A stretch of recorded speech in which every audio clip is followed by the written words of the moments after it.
کہ مسند پہ ہم لوگ بیٹھیں گے جو آج ان کے نزدیک میں باہر کر دیے گئے ہیں، یا باہر کرنے کے لیے ان لوگوں نے جو تحریکیں چلائی ہیں، یہ سارے لوگ جو باہر ہونے والے ہیں، یہ سب لوگ ایک دور ایسا آئے گا کہ یہ لوگ مسند پہ بیٹھائے جائیں گے، یعنی سماج کے دبے کچلے لوگ جن کی کوئی اہمیت نہیں ہے، وہ لوگ ایک دن مسند پہ بیٹھائے جائیں گے، یعنی ان کی حکومت ہو جائے گی۔ سب تاج اچھالے جائیں گے، سب تخت گرائے جائیں گے۔ جو تاج والے ہیں یہ آج تو تاج والے ہیں، لیکن آنے والے دور میں ان کا تاج نہیں بچے گا، یہ تاج اچھالے جائیں گے، اور وہ تخت جس پر وہ بیٹھے ہوئے ہیں وہ تخت بھی ایک نہ ایک دن گرا دیا جائے گا۔ آگے ہے، بس نام رہے گا اللہ کا جو غائب بھی ہے حاضر بھی۔ اب یہاں اللہ کو لوگوں نے اس کو لے لیا ہے، اللہ کو کچھ غلط مطلب نکالنا ہے اس کا کہ اللہ کا نام یہاں کیوں آیا۔ تو اس کے لیے آپ کو گاندھی جی کا وہ جو بھجن پڑھتے تھے کہ ایشور اللہ تیرو نام سب کو سنمتی دے بھگوان، شاید آج ہی کے لیے کہا گیا تھا کہ سب کو اتنا ہوش دے دے کہ سب سمجھنے لگے کہ ایشور وہی ہے، اللہ وہی ہے، ہم الگ الگ ناموں سے جانتے ہیں۔ ہو سکتا ہے میں جو کچھ کہہ رہا ہوں اس سے کچھ مسلمان دوستوں کو بھی تکلیف ہو سکتی ہے، لیکن ایک بات میں بتا دوں کہ خالق تو ایک ہی ہے۔ تو جب آپ خالق ایک کہہ سکتے ہیں، پیدا کرنے والا ایک ہی ہے، اسی نے ہندو کو بھی پیدا کیا، مسلمانوں کو پیدا کیا، سکھ عیسائی سبھی کو اسی نے پیدا کیا، اسی خالق کو کوئی بھگوان کہتے ہیں، کوئی گاڈ کہتے ہیں، کوئی الگ الگ ناموں سے پکارتے ہیں۔ تو اگر خالق کے بارے میں بات کیا جائے تو بس نام اسی خالق کا رہے گا جو خالق جس خالق نے ہم کو پیدا کیا ہے، تو بس نام رہے گا، اسی خالق کا نام رہے گا، اسی سرجن کرتا کا نام رہے گا، سرجن ہار کا نام رہے گا، جس نے ہم لوگوں کو پیدا کیا ہے، جو غائب بھی ہے حاضر بھی۔ جو غائب بھی ہے یعنی اللہ دکھائی بھی نہیں دے رہا ہے، یا بھگوان کے بارے میں بات کریں وہ دکھائی نہیں دے رہا ہے لیکن وہ ہر جگہ موجود ہے۔ تو اگر اللہ کے بارے میں یہاں بات کر رہے ہیں تو اللہ غائب بھی ہے،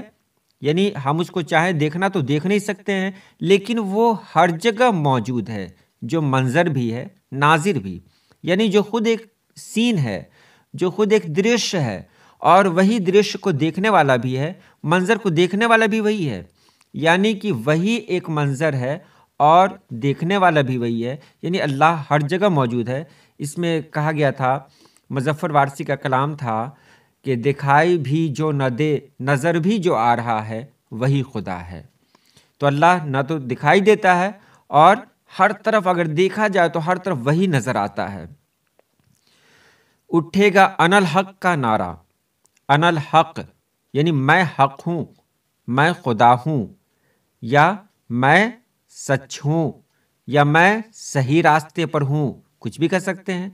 انا الحق کا نعرہ سب سے پہلے لگایا تھا حضرت سرمد نے، دہلی میں لگایا تھا، اور آپ کو یاد ہوگا کہ اس وقت اورنگزیب رحمۃ اللہ علیہ کی حکومت تھی، اور اورنگزیب نے حضرت سرمد کو سزا دی تھی۔ یہ سزا بھی یاد ہوگی کہ ان کی گردن اڑا دی گئی تھی کیونکہ انہوں نے انا الحق کہہ دیا تھا۔ اب فیض احمد فیض یہاں پر کیا کر رہے ہیں؟ انا الحق کہہ رہے ہیں کہ جتنے بھی لوگ ہیں سبھی لوگ کہیں گے انا الحق، یعنی سب لوگ ایک نعرہ لگائیں گے انا الحق کا۔ اب یہاں پہ بات کریں تو یہ تو مسلمانوں کے نظریے سے غلط ہے، لیکن نظم کو ایک الگ طریقے سے دیکھا جاتا ہے، ایک الگ طریقے سے پڑھا جاتا ہے، یہ سمجھنا ضروری ہے۔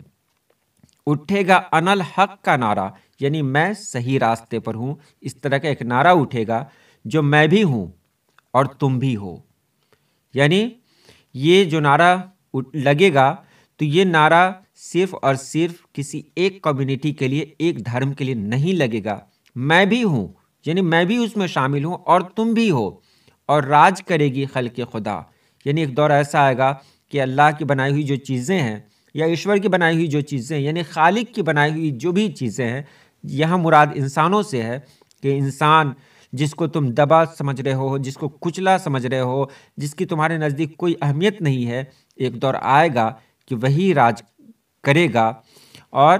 جو میں بھی ہوں اور تم بھی ہو، جو میں بھی ہوں اور تم بھی ہو، اس میں یہ کلیئر کر دیا گیا کہ اس میں صرف میں نہیں ہوں بلکہ تم بھی اس میں شامل ہو۔